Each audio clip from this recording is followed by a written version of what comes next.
海外製がダメだみたいな、なんかそういうことが言いたいんじゃなくて、日本製ってすごい僕は大事だと思ってて、日本製がちゃんとこう日本の中に残ってること、やっぱり日本の中でちゃんと作れる環境があることっていうのをやっぱ守りたいなと思っ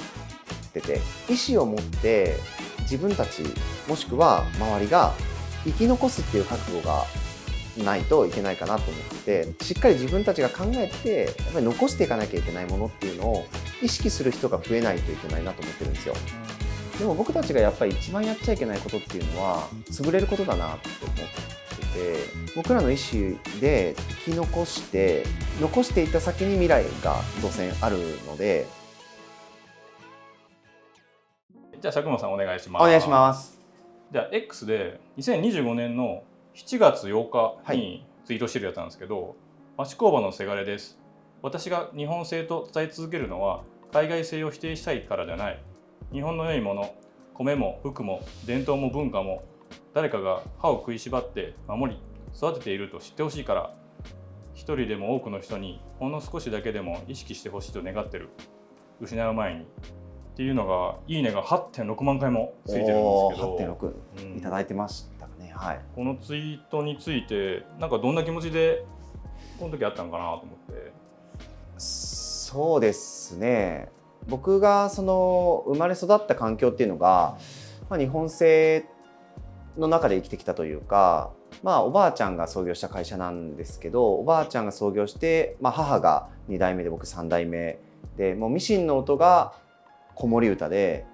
ミシンの音が目覚まし時計みたいな生活をずっとしてたんですけど、その中でこう日本製がやっぱどんどんこう今失われてる中で、日本製大切にしたいなと思って僕普段発信をさせてもらってるんですけど、やっぱり一定数その話をすると海外製がダメだみたいな声、僕がそう言ってるんじゃないかっていうような声がこうあることを受けることがあるんですけど、なんかそういうことが言いたいんじゃなくて、日本製ってすごい僕は大事だと思ってて、日本製がちゃんとこう日本の中に残ってること、何でもかんでも外に出せばいいとかっていうことではなくて、やっぱり日本の中でちゃんと作れる環境があることっていうのをやっぱり守りたいなと思ってて、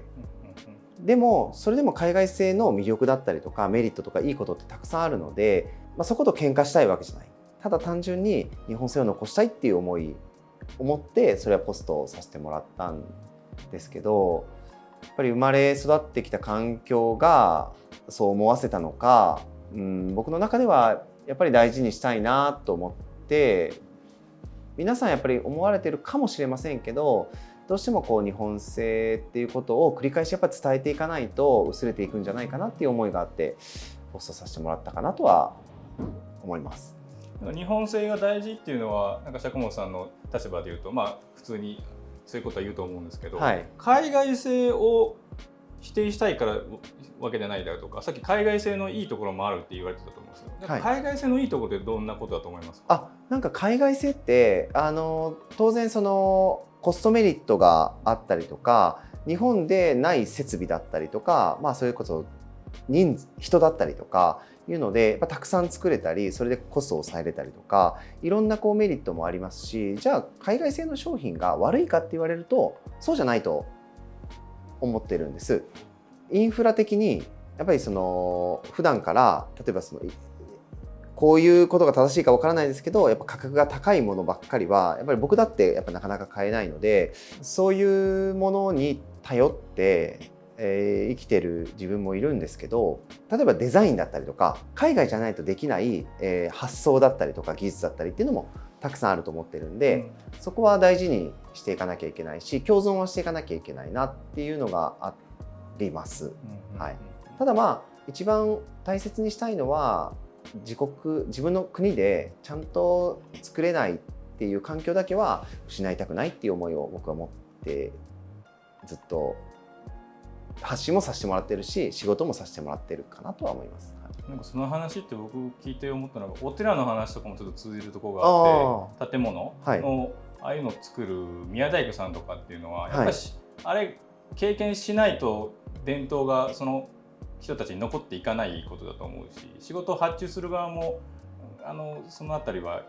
意識してやる部分がなんかあるかなと思ってて、やらないと残っていかないというのがありますよね。人たちが。そうですね。なんか残すっていうなんか僕生き残るっていう言葉がちょっと違和感が実はあって、意思を持って自分たちもしくは周りが生き残すっていう覚悟がないといけないかなと思ってて、なんかこう受動的というか、なんていうかな、しっかり自分たちが考えてやっぱり残していかなきゃいけないものっていうのを意識する人が増えないといけないなと思ってるんですよ。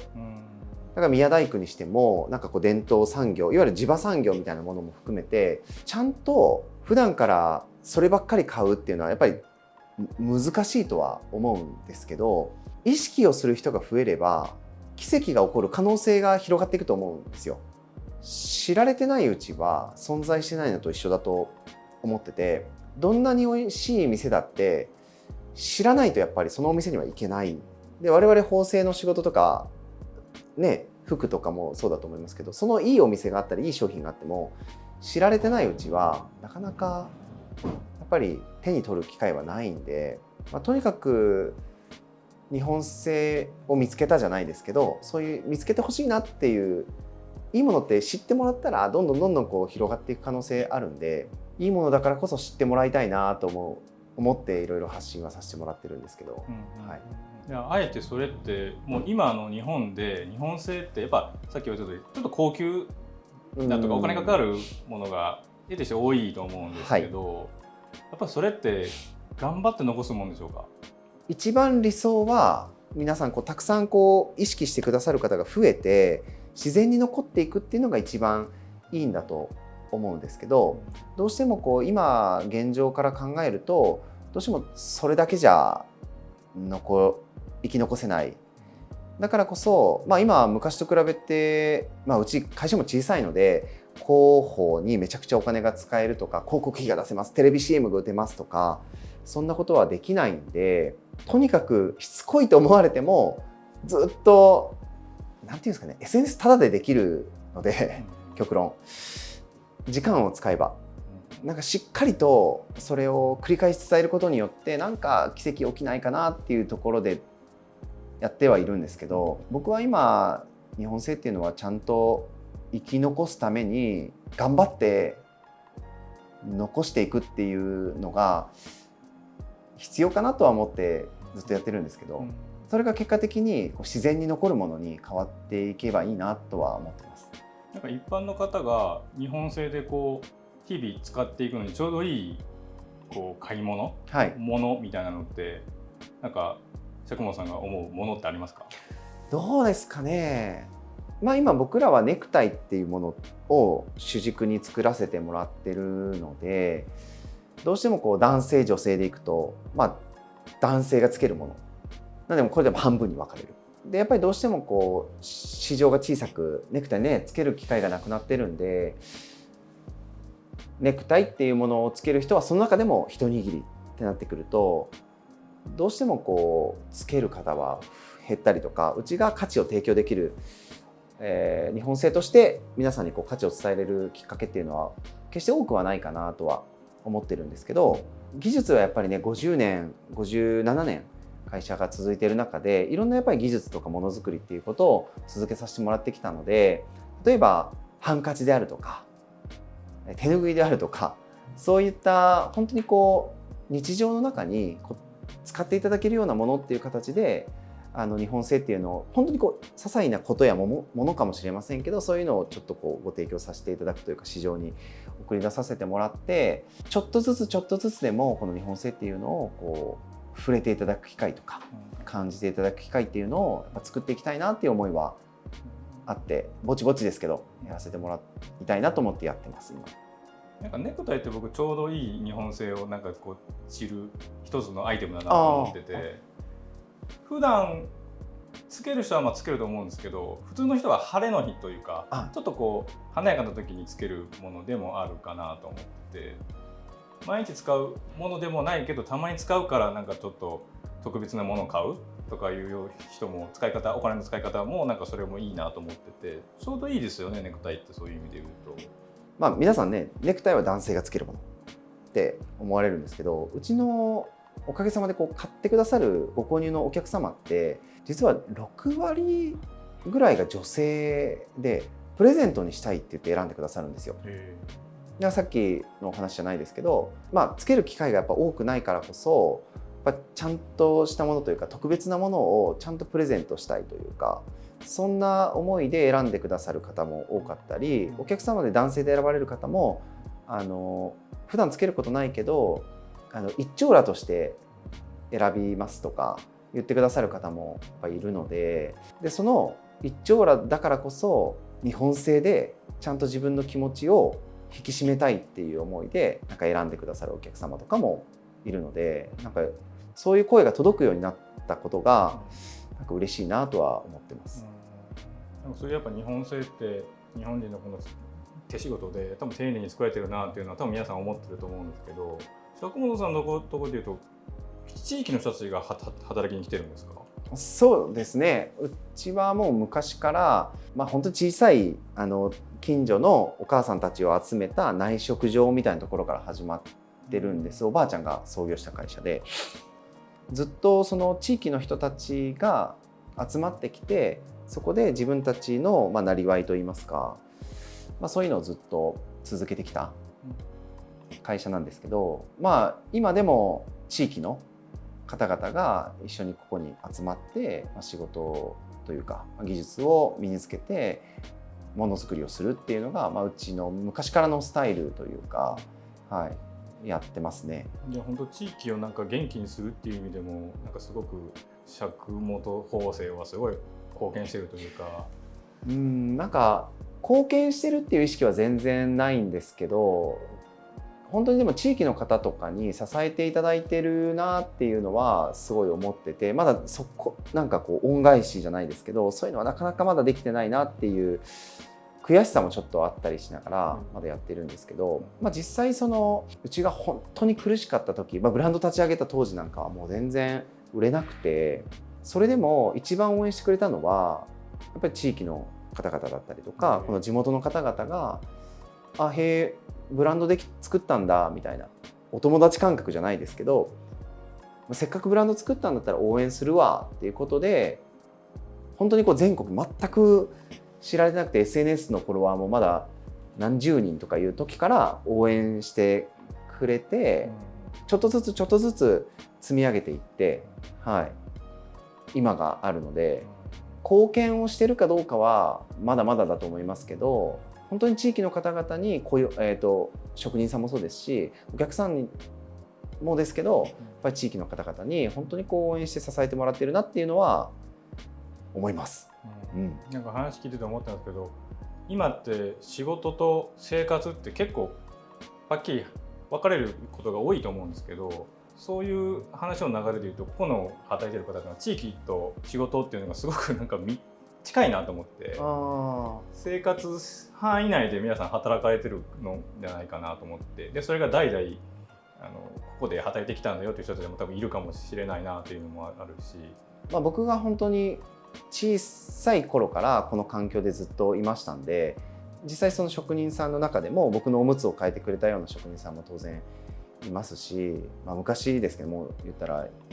30何年前になりますけど、本当にそういうところから始まってますし、職人さんの中にはこのブランド作ってからの本当に苦しい時代から、ブランド作ってから全然売れなくて、その今皆さんに応援していただけるようになるここまでを全部見てくださってる職人さん多いので、ありがたいなというか、まだまだ皆さんにお返しできてるものも多くないなとか思いながら、もっともっと成長しないといけないなっていうのはいつも思ってますし、その中で日本製っていうのがね、残していければいいなっていうのは毎日思ってますこのツイートの中で、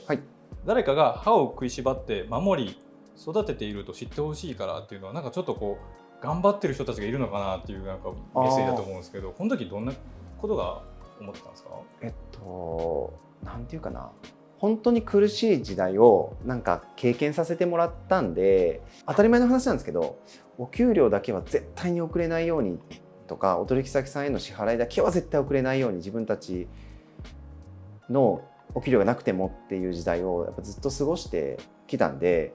でやっぱり糸編の仕事といいますか、僕ら縫製工場なんで、そういう思いをしてる人たちってきっとたくさんいるんだろうな、全国にっていう思いがあって、